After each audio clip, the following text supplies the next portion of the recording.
este video es iniciar la lectura del texto de Federico Nietzsche sobre verdad y mentira en sentido extramoral. Y eso lo haremos para hablar un poco de noxiología y epistemología y avanzar en la reflexión sobre este problema. Podemos conocer la realidad. Bueno, empezamos. La noxiología y la epistemología son disciplinas de la filosofía que abordan el problema del conocimiento o digámoslo mejor así, el fenómeno del conocimiento.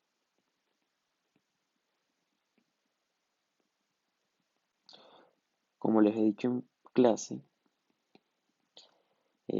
aquí fenómeno, digamos, lo utilizamos en términos físicos, ¿sí?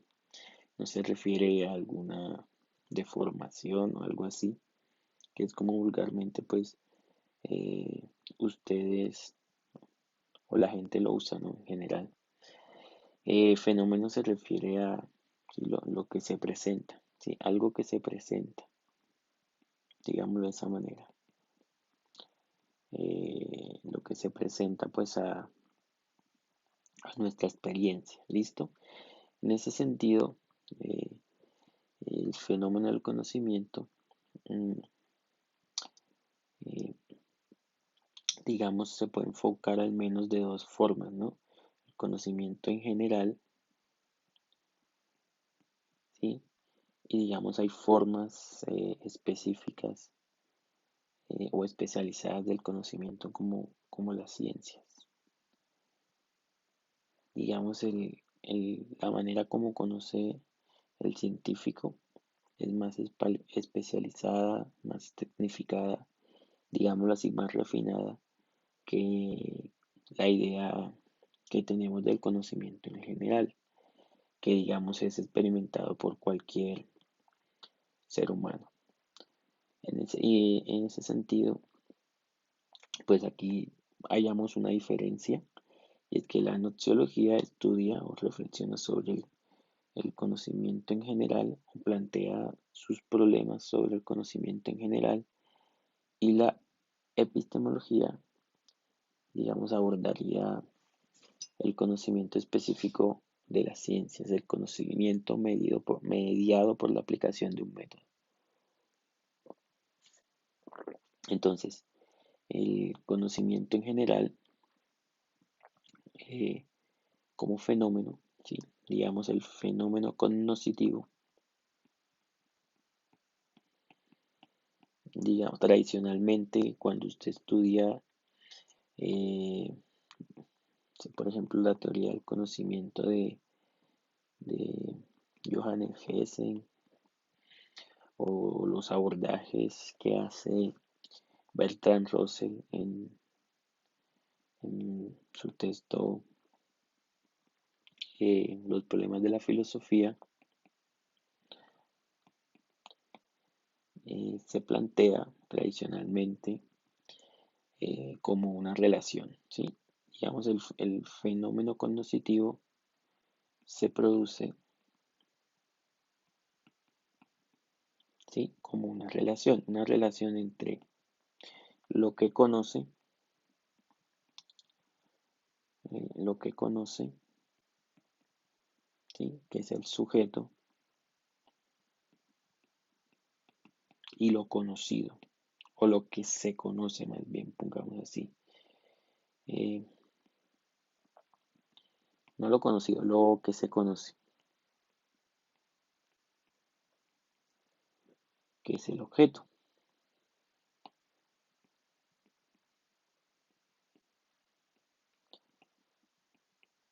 En ese orden de ideas, la noxiología o teoría del conocimiento plantea una serie de problemas, ¿sí? Relacionados con esa relación, ¿no?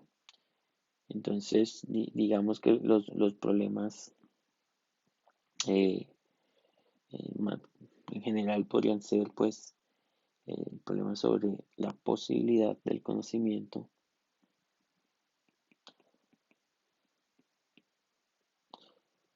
y digamos plantea que si efectivamente hay esa relación es posible, si efectivamente un sujeto puede conocer a un objeto. El problema del origen del conocimiento. Si lo que finalmente se produce de la relación que es el conocimiento eh, se produce principalmente, o su fuente principal es el sujeto o es el objeto. Y otra podría ser la naturaleza del conocimiento. La naturaleza del conocimiento.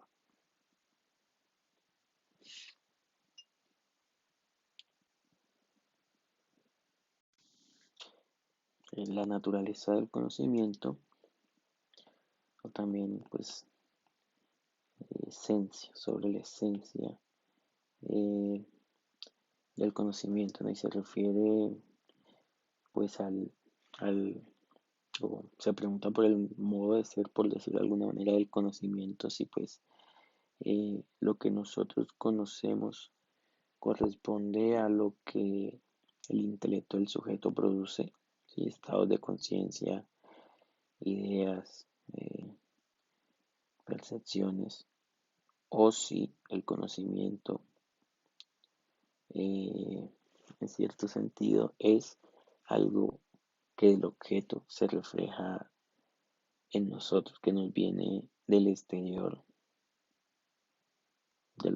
pues de nosotros, pues de lo real del objeto. Otro problema de la teoría del conocimiento se refiere a las especies del conocimiento, ¿sí?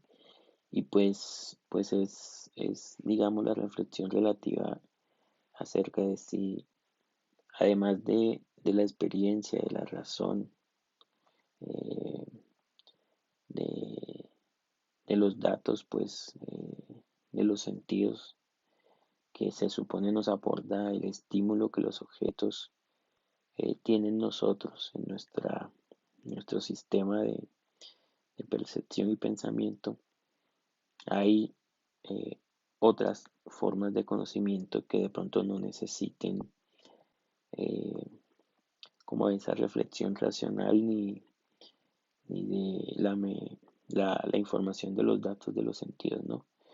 Ponga por caso o sea, un conocimiento intuitivo, ¿no? O sea, si podemos conocer o si hay otras clases de conocimientos distintas al discursivo, ¿no? O al empírico. Y el otro es el otro tema o el otro sí, problema que se articula, es el problema de la verdad. ¿Sí? Bueno, este problema de la verdad se relaciona con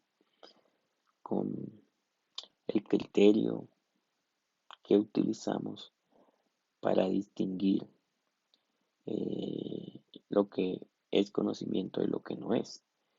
Obviamente, pues lo que es conocimiento le atribuimos el valor de verdad, lo que no, pues lo llamamos falso, ¿sí? En ese sentido, digamos acá se articula lo que vamos a estudiar en la lectura de Nietzsche sobre verdad y mentira en sentido extramoral. Eh, y pues hay criterios, ¿sí? Digamos acá como que el tema es tratar de mirar los criterios de verdad, ¿no? ¿Qué es lo que hace que una proposición sea verdadera? ¿Sí? De pronto hay varios criterios de verdad, ¿no? Sí. Eh, la verdad como correspondencia, la verdad como coherencia, la verdad como probabilidad, la verdad como utilidad, ¿no? Pero como les decía, pues no es el objetivo del video como abordar la teoría del conocimiento, ¿sí? Pues ahí el libro de, pues sí, este es un libro tradicional. eh, Johannes Hessen, bueno, creo que se escribe así, Johannes Hessen, ¿listo? Teoría del conocimiento. Vamos a plantear ahora un poco algo sobre el fenómeno cognoscitivo, ¿vale?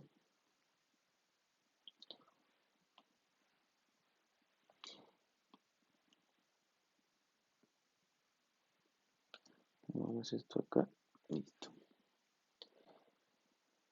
Entonces, eh, el sujeto, cuando conocemos, pues hay unas características de quien conoce o lo que conoce, que es el sujeto y lo conocido, ¿vale? Vamos a empezar por ahí.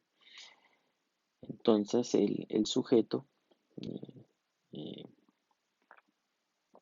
digamos, posee una estructura que le permite conocer, que podríamos llamar por un lado, eh, intelecto, el intelecto o el pensamiento o la razón. No quiero decir que sean lo mismo, pero pues para la explicación funciona bien relacionarlos. Pero, pero también tiene un cuerpo, y en el cuerpo tiene un sistema sensorial, ¿sí? Los sentidos, ¿vale? Y el objeto, ¿sí? Es básicamente, los objetos son cuerpos, ¿sí? Eh, Materia, ¿sí? Eh, y pues me refiero acá a los objetos físicos. Y digamos, vamos a hablar de eso. Hay objetos no físicos, hay objetos abstractos, que de pronto pues, eh, como los objetos de la lógica, de la matemática,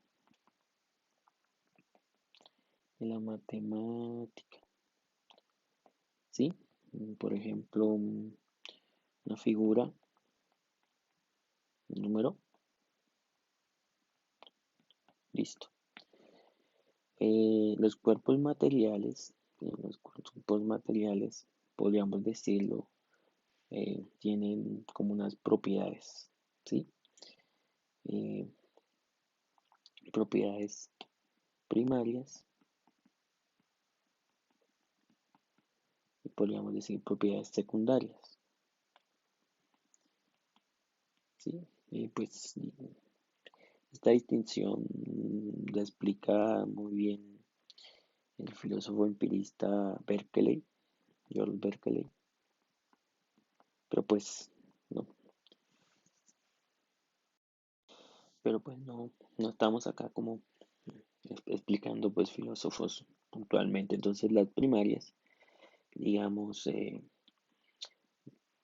definen como las que, eh, digamos, caracterizan o describen la estructura, ¿sí? Podríamos decir física y química del objeto, ¿sí?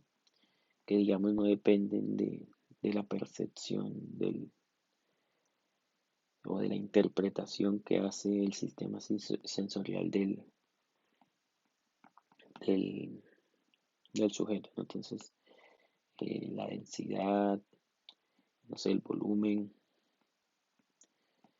la capacidad de ese material de ferromagnetismo, de conducir energía, electricidad, ferromagnetismo, que eso, conductibilidad, eh, no sé, el movimiento, su capacidad de movimiento, su capacidad de transitar por el espacio, en fin, es de ese tipo. Y las secundarias, pues son las que se producen por la interpretación que hace el sistema sensorial de los estímulos que recibe el objeto, ¿no? El sabor, el color, eh, el sonido, el olor y no sé cómo es el tacto, no, el tacto es el sentido. Bueno, llamémoslo así, tacto, y el tacto, ¿listo? Eh, Ahora, el sujeto,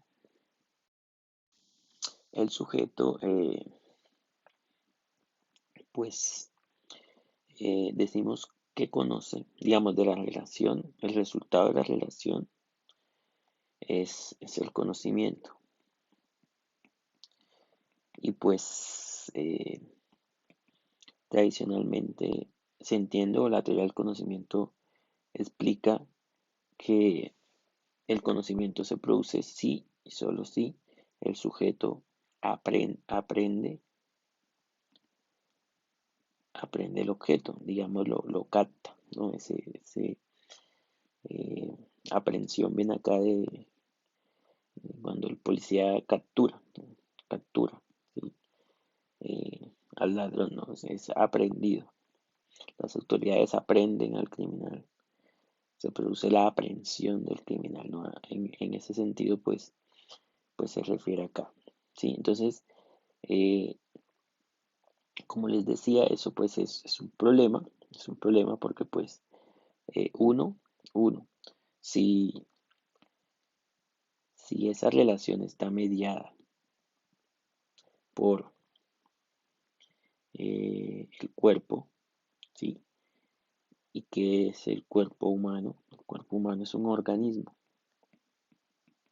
¿sí? Somos animales. El cuerpo humano es un organismo, ¿no? Pero pues organismos, hay muchísimos, hay una multiplicidad de organismos en la naturaleza. Multiplicidad, multiplicidad de organismos en la naturaleza. En ese sentido, eh, nuestro sistema sensorial es particular. ¿Sí?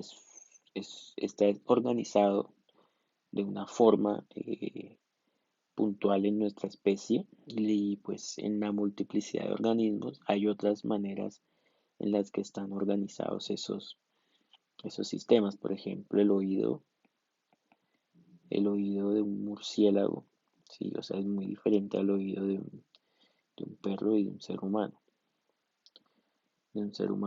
¿sí? La pregunta es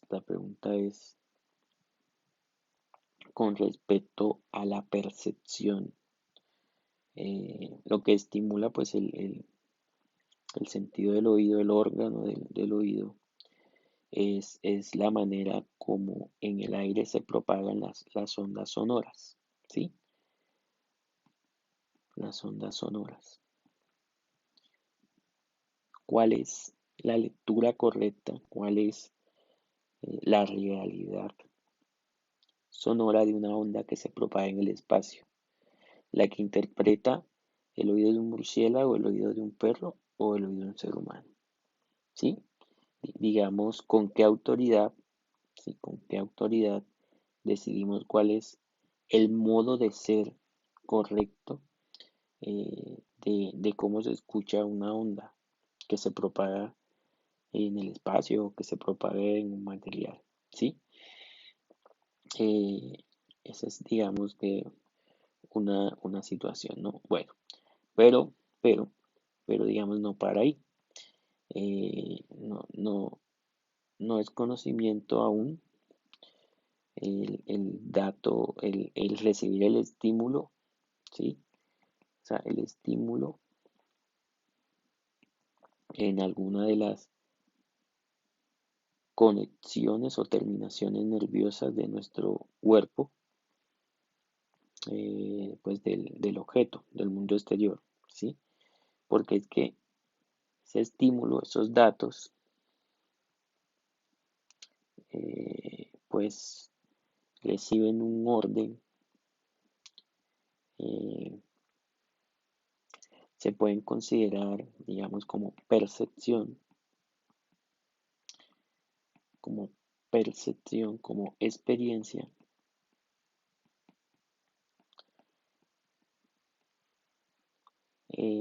cuando, digamos, intervienen en su análisis, en su lectura, eh, eh, digamos, la parte racional o las funciones, o, ¿sí?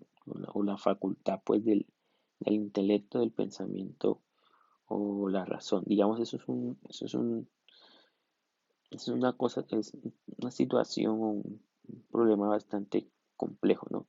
De hecho, hay un testigo acá que les quería como mostrar. eh, Se llama así la estructura de la apariencia, ¿no? Y digamos acá el autor nos plantea algo tan sencillo como este interrogante, ¿no? Una cosa azul a veces parece verde y puede volverse roja. En ese ejemplo tan simple hay ricas oportunidades para la confusión. Si algo parece verde, entonces ¿cómo puede realmente ser realmente azul? ¿Cómo puede distinguirse el cambio aparente que describimos cuando decimos que una cosa se ve de otro color, del cambio real que describimos diciendo que la cosa se ha vuelto de otro color? Es decir, eh, experimentamos, o sea, lo que no, los datos que recibimos son de los sentidos son múltiples, ¿sí? Son múltiples, ¿no? Acá en el ejemplo, pues, y es así. A veces algo nos parece verde o puede volverse rojo, pero es azul. Entonces, ¿cómo sabemos que es lo mismo? O sea, si lo percibimos, si una misma cosa la percibimos de distintas formas mediante la experiencia y digamos, identificamos esa variación, eh, ¿cómo sabemos que es lo mismo? En virtud de que sabemos que es lo mismo. Pues si el autor nos plantea, esa es la pregunta que nos plantea. ¿Y, y qué es lo que retiene la identidad de una cosa a través de innumerables cambios reales y aparentes de cualidad? Entonces, acá, acá digamos, si fuera solo por la experiencia, si nuestro conocimiento dependiera de la experiencia, ¿sí? Eh, ¿Cómo sabríamos que algo es idéntico a sí mismo, que algo es la misma cosa? Pongamos otro ejemplo, ¿no? Cuando usted se mira al espejo, ¿no? A lo largo de su vida, pues usted no ve lo mismo, ¿sí? Incluso hay días en los que usted pues se mira distinto.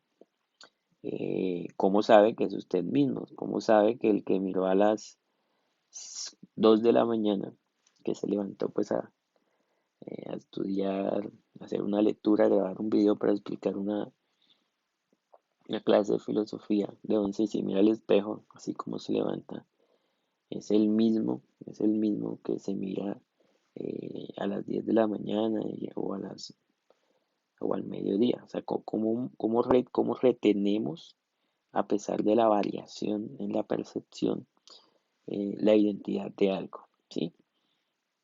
Y digamos, pues ahí es donde se involucran, ¿sí? Esto no es lo que acá el autor, no sé si les dije el autor, sí, Nelson Goodman, eh, es, es- es acá, digamos, donde se involucran los aspectos como los aspectos del intelecto que participan pues en la construcción del conocimiento, ¿sí? Entonces el intelecto aporta, por ejemplo, la memoria, ¿no? Recordar es clave, es esencial para conocer. Si no hay una retención de esa información que recibimos de los sentidos, si no la retenemos, si no la recordamos, si no hay memoria, no puede haber conocimiento, porque digamos, eh, usted no recordaría pues las percepciones, ¿sí? Usted no recordaría las percepciones que ha experimentado, ni tampoco tendría manera de atribuir una percepción que experimentó de algo a ese mismo algo cuando de nuevo la tenga, ¿sí? Entonces, digamos que eh, en el sujeto o el sujeto aporta como esos dos elementos, ¿sí? El sistema sensorial, el cuerpo y el intelecto o pensamiento, ¿no? Entonces, digamos, cuando se plantea, por ejemplo, el problema del origen del conocimiento que les planteaba, ¿sí? Se refiere como principalmente a eso, ¿no? Ya sabemos que hay como esos dos elementos, es necesario el cuerpo y es necesario el intelecto para que haya conocimiento, pero ¿cuál es el determinante? ¿Cuál es el principal? Sí, si lo que aporta la razón, y pues digamos ahí hay una corriente de filosofía moderna, el racionalismo, o si lo más importante en el conocimiento, o lo preponderante, o lo predominante, es pues lo que aporta el sistema sensorial. Entonces ahí está la otra corriente pues empirismo. Eh, pues bueno, eso es muy interesante, pero no, tampoco es como el tema del texto, ¿no? Finalmente, como para no dejarlos allí con con la duda de cómo sabemos que algo es algo, o que algo es lo mismo si lo experimentamos, eh, incluso al mismo tiempo, temporalmente, o en la misma temporalidad, de formas distintas, ¿no? Y eh, lo que plantea Gutmann, lo que plantea Gutmann, pues es que esa confusión, en cierto sentido, la, la abordamos porque pues en el proceso o en la acción primero porque uno, el objeto que conocemos, el objeto físico, es una construcción, ¿sí? No es como que las cosas en cierto sentido se nos reflejan, ¿sí? Como si la mente fuera un espejo, como si el pensamiento fuera un espejo, como si el cuerpo fuera un espejo, se nos reflejan, ¿no? Y digamos, tenemos el reflejo de la cosa tal cual es, ¿no? Sino que el objeto físico es una construcción. Hay un librito también que se llama La filosofía y el espejo de la naturaleza.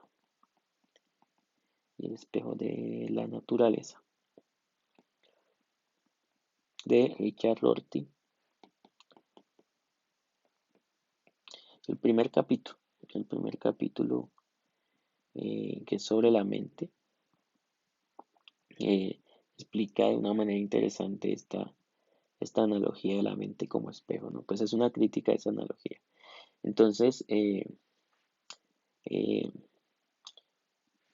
esa manera, explica Gutmann, esa manera como experimentamos eh, algo y de manera variada y diversa, pues son formas posibles en la que se nos presenta, ¿sí? Y no por eso excluyentes, ¿sí? Digamos que él plantea, abarca las posibles representaciones, ¿no? De pronto acá para construir para construir el objeto físico completo o una sesión transversal de él a partir de presentaciones, significa en efecto incluir tanto presentaciones reales como posibles. Es decir, eh, las que pues concretamente experimentamos y las que podríamos eh, experimentar, ya que la bola de béisbol acá en este ejemplo abarca no presentaciones, abarca no solo la totalidad de sus presentaciones cuando es observada, sino también tales presentaciones como hubiera ocurrido si hubiera sido observado en otros tiempos y en otras condiciones. Es decir, digamos, lo que es conocido no es, no es como un tiempo, solo en un tiempo eh, eh, presente, digamos, no conocemos la cosa o el objeto solo mientras recibimos el estímulo sensorial que él produce a nuestros sentidos. También proyectamos, si nuestra razón, nuestro intelecto puede proyectar eh, posibles situaciones en otras condiciones, digámosle, eh, no es lo mismo cuando los que juegan fútbol, la visualidad del balón de fútbol, jugando un partido al mediodía que en la noche con poca luz en la cancha del barrio, ¿no? Pero lo que entendemos y comprendemos como el objeto físico balón está constituido, lo construimos según la explicación de Goodman, involucrando o articulando esas distintas presentaciones en las que lo experimentamos actualmente, un momento presente y en la que lo experimentaríamos en en otras, en otras condiciones. Bueno, digamos que esto se lo planteo no para confundirlo, sino para mostrar la complejidad pues, del problema del conocimiento, ¿no? Acá, acá digamos, en la explicación, yo les planteaba esta pregunta, ¿no? Podemos conocer, ¿cómo podemos conocer la realidad? Pues aquí, la realidad es el objeto, ¿no? Podemos, somos nosotros, el sujeto que conoce. Digamos, el sujeto que conoce, digamos, no solo nosotros, sino cualquier ser, cualquier organismo, ¿sí? Que conozca. Ahora, conocer, ¿sí? Ya pues ya vimos que es una acción, una relación eh, en la que un sujeto pues intenta aprender a un objeto, ¿no? El conocer tiene como resultado el conocimiento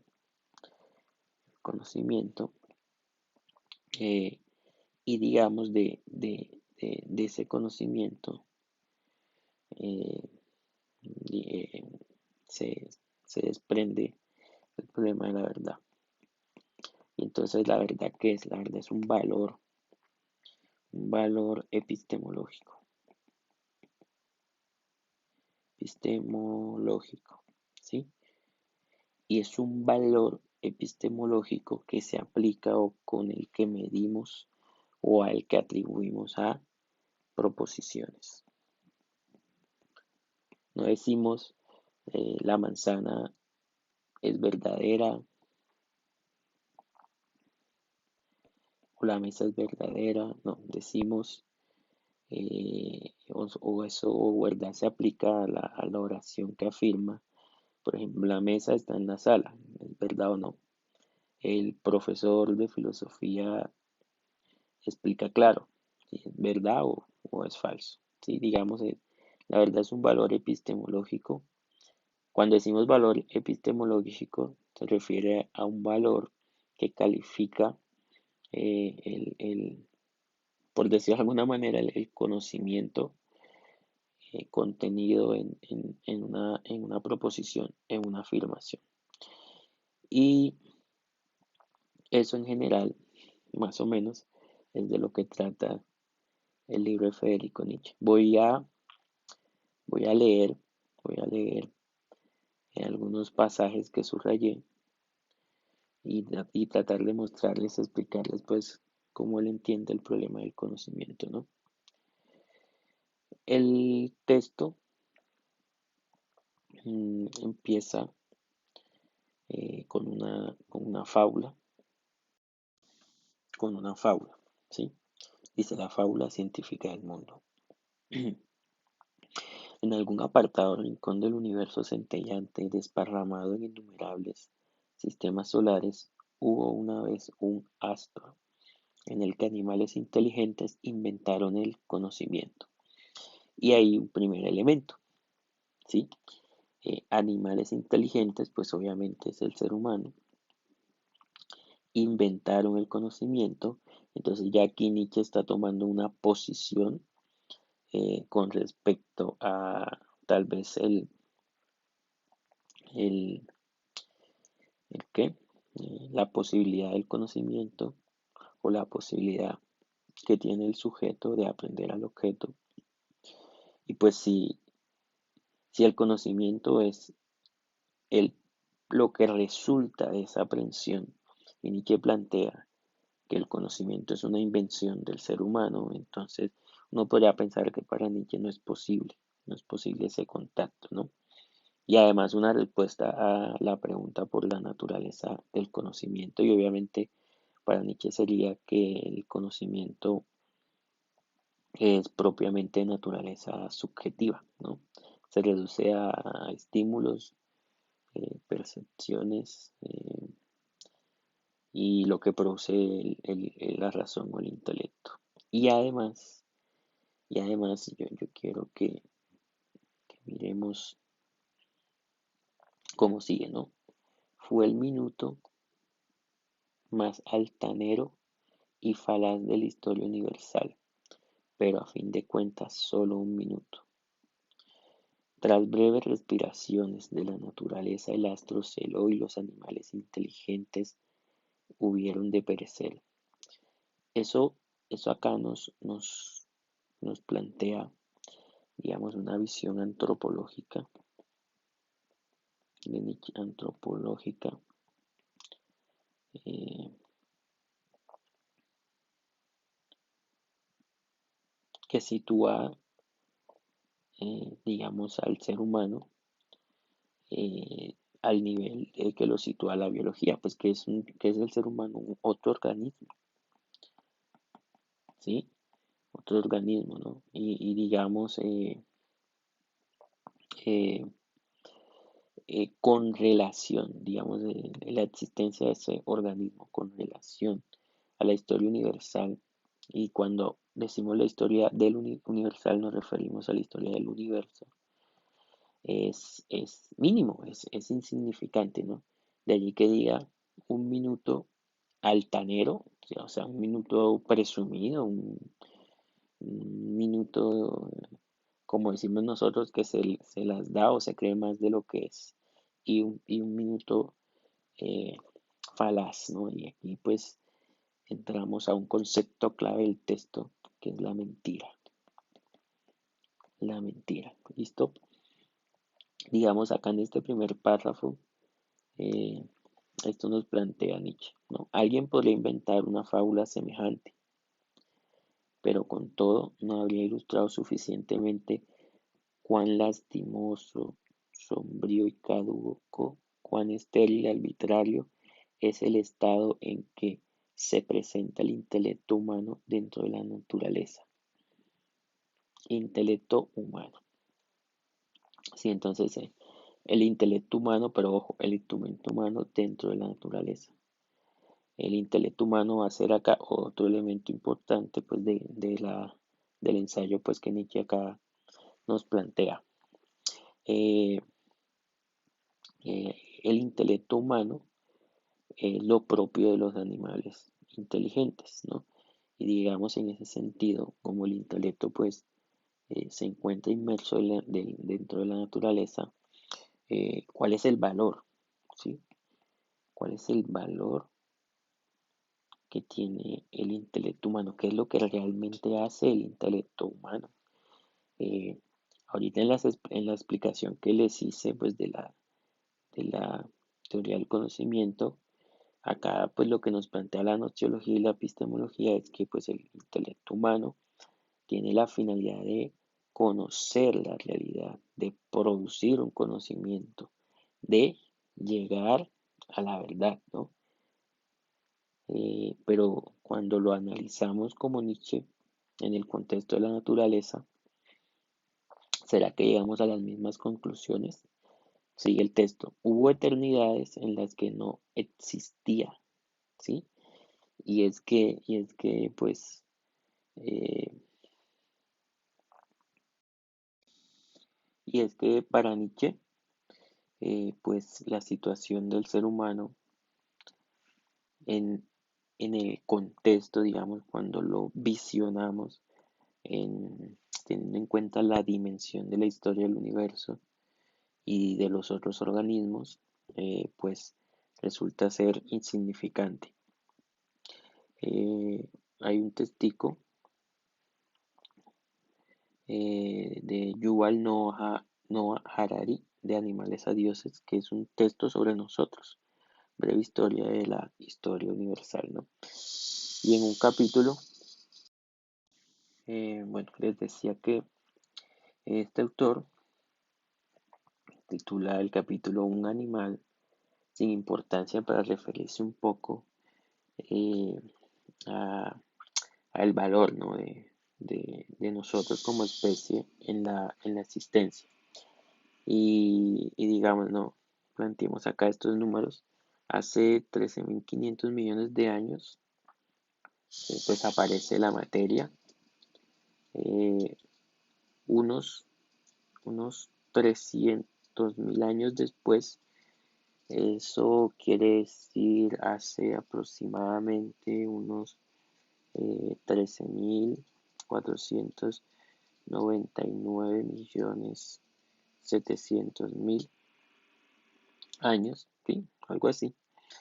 Es que empiezan a formarse los átomos, ¿no? Y las moléculas, ¿no? Luego dice, hace unos 3.800 millones de años, eh, en un planeta llamado Tierra, eh, empiezan a aparecer las moléculas, pues que dan origen a los organismos, a la vida, ¿no? Esa es la historia de la biología.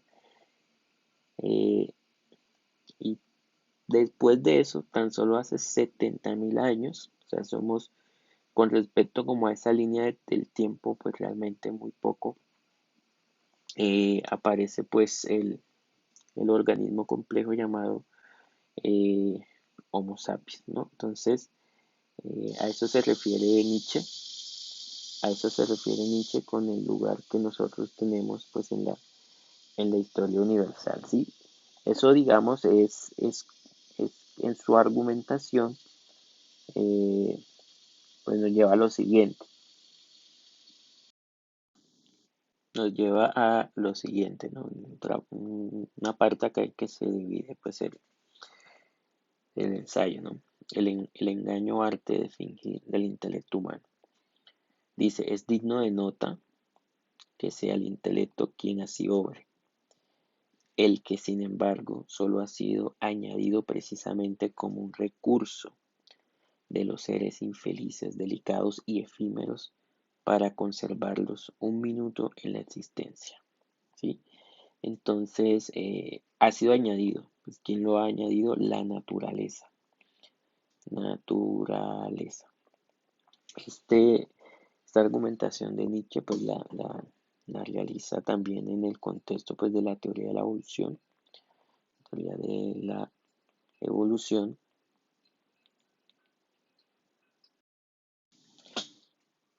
El, el, el origen, el texto de origen de las especies, el origen de las especies de Darwin es del 1859, ¿sí? Y este texto de Nietzsche es de 1873. Digamos, pues, ya hay una difusión de la teoría de la evolución, ¿no? Y pues eh, Nietzsche es bastante estudioso de la psicología y de la biología, ¿no? En ese contexto, pues esas herramientas le permiten a Nietzsche pues hacer este tipo de análisis. Eh, digamos, está teniendo en cuenta el pasado, ¿no? Tratando de entender el origen del intelecto, ¿no? Y pues el origen del intelecto pues se da en el contexto de la naturaleza, en la lógica de la dinámica eh, de la biología del organismo que nosotros somos, ¿no? Entonces, esto es algo que en filosofía, esta forma de pensar y de afrontar los problemas, se llama en filosofía método genealógico, es decir, para comprender un problema, un tema, un concepto, en este caso el concepto de verdad, ¿sí? Gen, origen, pues hacemos un análisis del origen de eso, ¿no? Yo les recomiendo un texto de Nietzsche que se llama Genealogía de la moral, de la moral. Si usted lo lee, le cambia la vida. Si usted lo lee, entiende que la mayoría de sus creencias, de sus prejuicios, no son más que, o las tiene básicamente porque usted ha heredado, ¿sí? Usted ha heredado un resentimiento, ¿sí? Un resentimiento, un sentimiento de culpa que pues le obstaculiza muchas cosas, ¿no? Sobre todo ser feliz. Se lo recomiendo, ¿no? Genealogía de la moral, ¿vale? Sigamos. El intelecto, bueno, la naturaleza es la que ha añadido en el organismo del ser humano eh, el intelecto, pero el intelecto tiene entonces, en virtud de eso, una finalidad, ¿no? Y la finalidad, ¿sí? Que tiene ese intelecto es que es el medio de conservación con el que nosotros contamos. Cuando nos comparamos con los otros organismos de la naturaleza, no somos ni los más fuertes, ni los más rápidos, ni los más hábiles, ¿sí? Entonces, ¿con qué contamos para sobrevivir? Con el intelecto. En ese sentido ya está cambiando un poco lo que planteábamos pues acá en lo de la teoría del conocimiento, eh, acerca de la finalidad pues de esas facultades, ¿no? Que tiene el sujeto, ¿sí? Eh, cambia el sentido, ¿sí? ¿Será que la finalidad de la razón del intelecto es mostrarnos como las cosas son en sí mismas, de revelar el ser de las cosas? Pues sigamos. Eh, bueno, digamos, Nietzsche pues ya había planteado que animales inteligentes inventaron el conocimiento. ¿Y qué es un invento? ¿Sí? ¿Qué es un invento? ¿No? Un invento es una creación, ¿no? En últimas, lo que es creado porque es como es. Pues no hay razón, no es arbitrario. Es arbitrario. Es arbitrario. ¿Listo? Eh, en esa lógica de dar ese valor al intelecto, de no verlo como lo que es, según Nietzsche, como una herramienta para la supervivencia, ¿sí? Y digamos, darle más valor del que tiene, ¿no? El intelecto, pues lo percibimos en nosotros como una parte inmaterial de nosotros. Dice Nietzsche que eso hace que el hombre se distancie de sí mismo, ¿no? ¿Qué sabe el hombre de sí mismo? ¿Acaso no le oculta la naturaleza la mayor parte de las cosas, incluso su propio cuerpo? De modo que al margen de las circunvoluciones de sus intestinos, del rápido flujo de su circulación sanguínea, de las complejas vibraciones de sus fibras, quede desterrado y enredado en una conciencia soberbia e ilusa. Eh, digamos, eso de la soberbia pues se refiere a que el hecho de que nos autorrepresentemos como seres con intelecto, con conciencia, nos hace creernos más de los otros organismos, ¿no? Nos hace volver presumidos, tercos en cierto sentido. Pero pues Nietzsche nos va a mostrar que eso es pura ilusión, ¿sí? Que eso es un autoengaño en cierto sentido, ¿no? Eh, listo. Digamos acá hay como un tema que yo no quiero como abordarlo para que les quede algo a ustedes en su ejercicio de lectura, en su interpretación. Y es que listo, bueno, porque, porque queremos la verdad, o sea, porque el ser humano persigue la verdad, ¿sí? De dónde nace ese impulso hacia la verdad. Eh, eh, acá, digamos, lo que nos ha mostrado Nietzsche cuando habla del intelecto y que pues su principal, digamos, eh, acción es mentir. ¿Sí? No ha quedado claro en qué sentido es mentir o en qué sentido el intelecto inventa. Pero lo que sí ha quedado claro es que para Nietzsche el hombre o el organismo hombre en tanto biológico y en comparación con las otras especies es débil, ¿sí? Entonces como el hombre es débil, el hombre necesita eh, existir en sociedad, el hombre necesita de los otros, ¿no? Cuando un bebé nace, si no es cuidado por otros, sencillamente muere, ¿no? Sencillamente muere. Entonces acá hay unas referencias eh, eh, relacionadas con la teoría contractualista. Eh, la teoría contractualista son teorías políticas que proponen si una situación o especulan sobre una situación en la que se, se organizaron las sociedades, ¿no?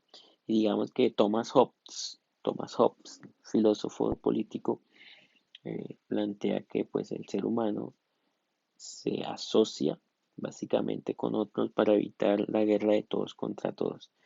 En un contexto de guerra de todos contra todos, nadie tiene garantizada la supervivencia y la biología te exige orientar tu acción y tu comportamiento de tal forma que pues se garantice la supervivencia y te ves obligado a existir en sociedad, a producir, a producir convenciones, ¿sí? Que legislen la manera como se relacionan los unos con los otros, de tal forma que se evite pues eh, eh, que se, que se dañen los unos a los otros, ¿no? Este tratado de paz conlleva algo que promete ser el primer paso para la consecución de ese misterioso impulso hacia la verdad. De nuevo el impulso hacia la verdad. En este mismo momento se fija lo que a partir de entonces ha de ser verdad, es decir, se inventa, se inventa una designación de las cosas uniformemente válida y obligatoria. Y el poder legislativo eh, del lenguaje proporciona también las primeras leyes de verdad, pues aquí se origina por primera vez el contraste entre verdad y mentira. Acá hay otro elemento y es que la verdad existe en el lenguaje, porque es el lenguaje lo que va a permitir eh, esto que llama acá Nietzsche eh, una designación uniformemente válida, ¿sí?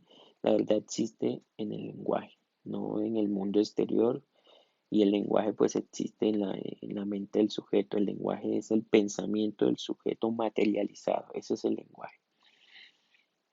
Eh, Ahora, dice, el hombre nada más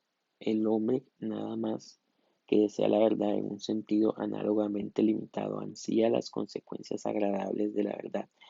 ¿Cómo así las consecuencias agradables de la verdad?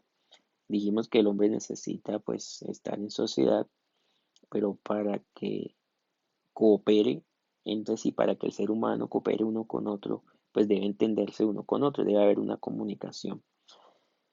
Y para que haya una comunicación, pues deben haber designaciones que sean las mismas o igualmente válidas para todos, para que se entiendan, para que sepan qué quieren decir y cooperen y orienten su acción de manera colectiva. El ser humano persigue la verdad, sí, digamos acá les adelanto, precisamente por ese beneficio, porque es útil para cooperar, para convivir, ¿sí? Ansía las consecuencias agradables de la verdad, aquellas que mantienen la vida, ¿sí? Es decir, acá Nietzsche nos está mostrando que la función de la verdad no es decirnos cómo son las cosas en sí mismas, ¿sí? De cierta manera, sino que más bien parece que lo que nos gusta de la verdad ¿sí? O por lo cual la deseamos es porque nos es útil para sobrevivir, ¿sí? Dice, es indiferente, o sea, el hombre es indiferente al conocimiento puro y sin consecuencias e incluso hostil a las verdades susceptibles de efectos perjudiciales o destructivos. Digamos en este nivel cuando usted hace una reflexión, ¿sí? Que plantea, ¿sí? Una forma distinta de pensar y de comprender un problema, cuando usted reflexiona y ataca un prejuicio que pues que las personas ya tienen enquistado en su pensamiento, usted lo que encuentra es el rechazo, ¿sí? El rechazo porque altera lo que ya pues hace parte de las creencias y le funciona a alguien, ¿no? Es como por ejemplo cuando lean la genealogía de la moral, van a van a rechazarla, ¿sí? Porque ataca y socava sus prejuicios más amados, más significativos, ¿sí? Más valiosos.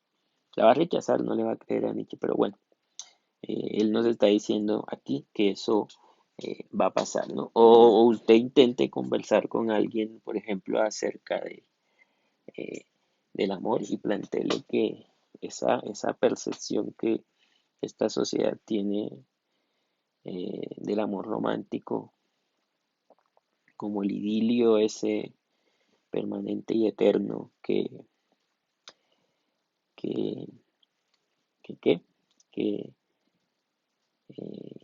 es lo característico de la unión inseparable de dos personas, esas ideas acerca de que el amor es solo de dos y que solo es de tal o cual forma, pues intente plantear una teoría sobre eso, inténteles, no sé, hablarles de Lacan y él cómo comprende las relaciones amorosas. Lo rechazan, sí, lo rechazan y pues a eso se refiere acá Nietzsche. Nos interesa solo las consecuencias agradables de la verdad, es decir, no nos interesa la verdad, no nos interesa comprender la realidad. Nos interesa tener ideas que nos resulten útiles y que nos generen consuelo, ¿no? En cierto sentido. Bueno, solamente mediante el olvido puede el hombre alguna vez llegar a imaginarse que está en posesión de una verdad en, en grado, en el grado que se acaba de señalar.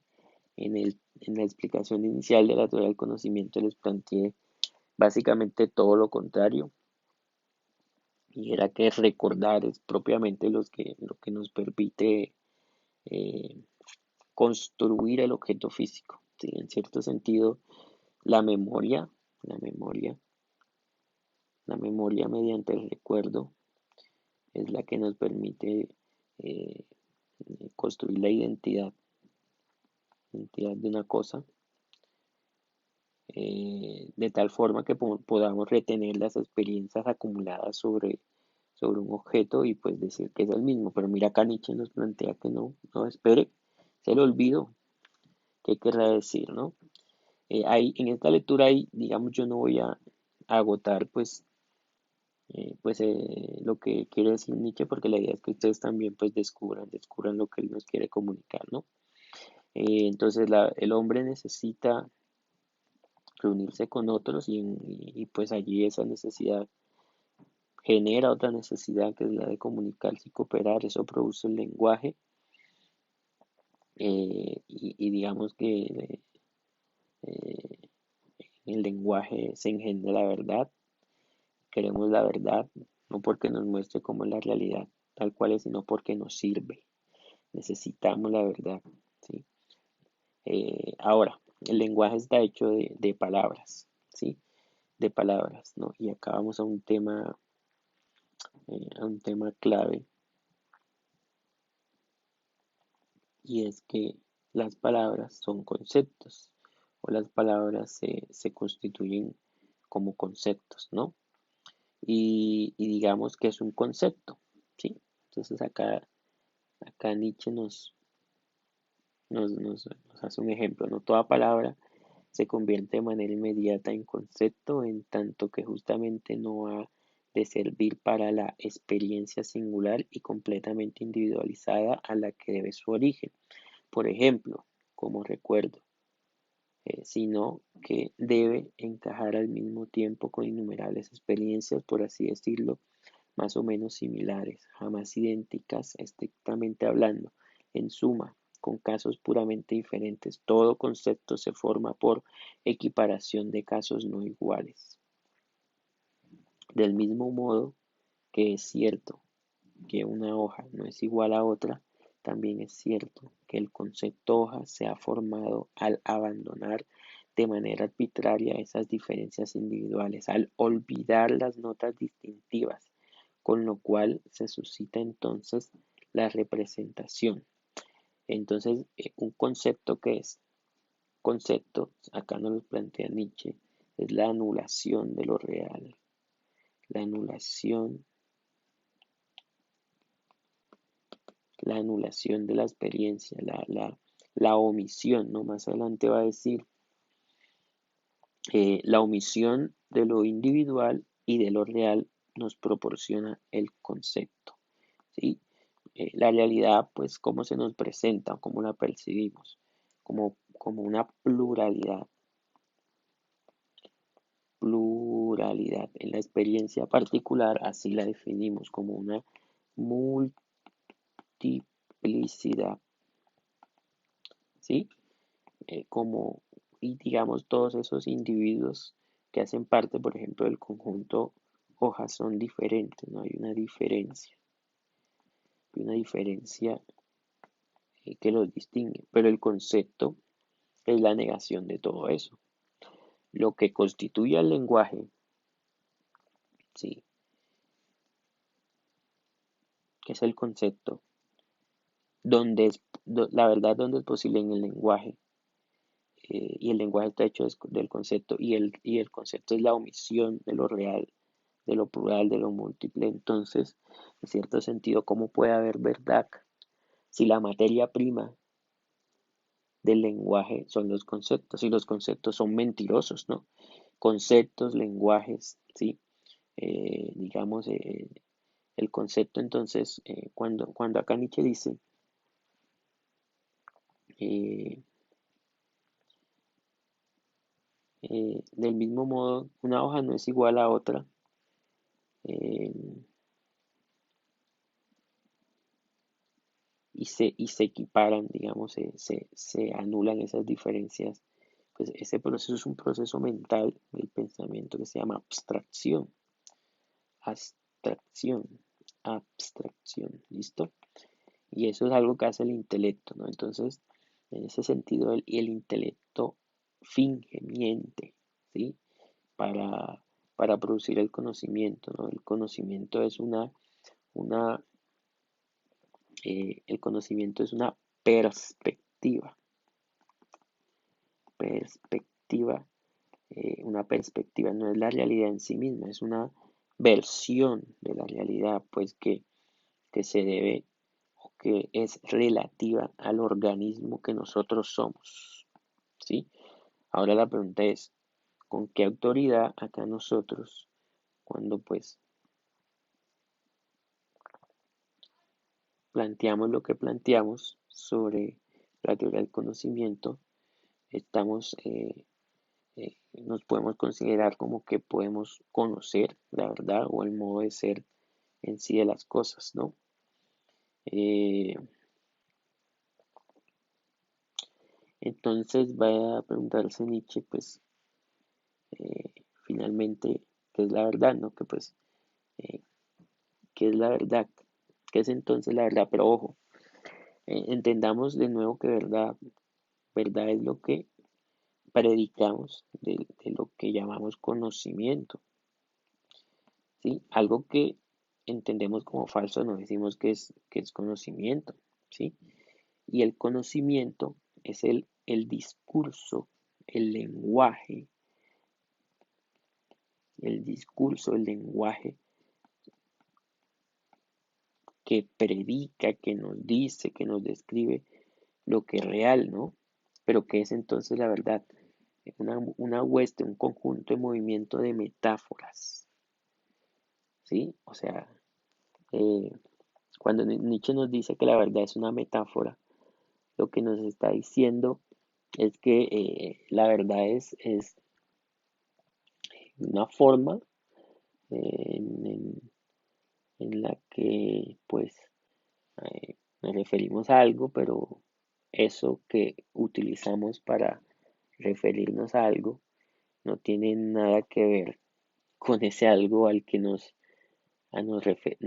referimos, ¿no? Eh, Metonimias, pues es otra figura retórica. Antropomorfismos. Mm, Antropomorfizar es simbolizar, ¿sí? O expresar, o nombrar, o entender la realidad a nuestra medida. O digamos usted porque cree que Dios es hombre. O sea, porque usted cree que un ser que es todo lo opuesto a usted, usted es finito, Dios infinito, usted no todo lo puede, Dios todo lo puede. Usted es mortal, Dios es eterno, o sea, es todo lo opuesto a usted, pero usted cómo lo piensa, como si se pareciera a usted. Eh, la Biblia dice que Dios nos hizo a su imagen y semejanza, pero es todo lo contrario. Nosotros hicimos a Dios a nuestra imagen y semejanza. Bueno, eso se llama antropomorfizar. En resumidas cuentas, una suma de relaciones humanas que han sido realzadas, extrapoladas y adornadas poética y retóricamente y que, después de un prolongado uso, un pueblo considera firmes, canónicas, vinculantes. Las verdades son ilusiones de las que se han olvidado que lo son, metáforas que se han vuelto gastadas y sin fuerza sensible, monedas que han perdido su troquelado y no son ahora ya consideradas como monedas, sino como metal. Entonces, eh, el texto que estamos pues estudiando, ¿sí? Se llama Sobre verdad y mentira en sentido extramoral. Eh, la moral, ¿sí? La moral pues tiene que ver con el comportamiento, con la conducta, con, con, con la manera como distinguimos el bien del mal. Y cuando acá dice Nietzsche que la verdad es una cuestión moral, ¿sí? O digamos que se entiende a partir de la moral, se distancia de esto, del problema como nos plantea la nociología y la epistemología, porque para Nietzsche lo que es verdad, lo que es conocimiento, se relaciona más bien con lo que nos es útil, ¿sí? Con lo que nos genera bienestar, ¿vale? En ese sentido, pues, es que se plantea la argumentación de Nietzsche, ¿listo? Eh, bueno, lo que nos genera es bienestar y pues nosotros lo definimos, lo decidimos o lo definimos eh, en virtud de que es eso que llamamos verdad afecta u orienta nuestro comportamiento.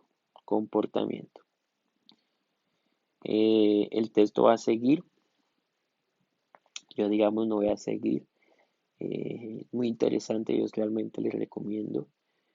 Eh, el texto va a seguir y pues nos va a hablar de la ciencia, nos va a hablar del arte, nos va a hablar del hombre estético, del hombre racional, y pues eso les va a servir mucho pues para su investigación.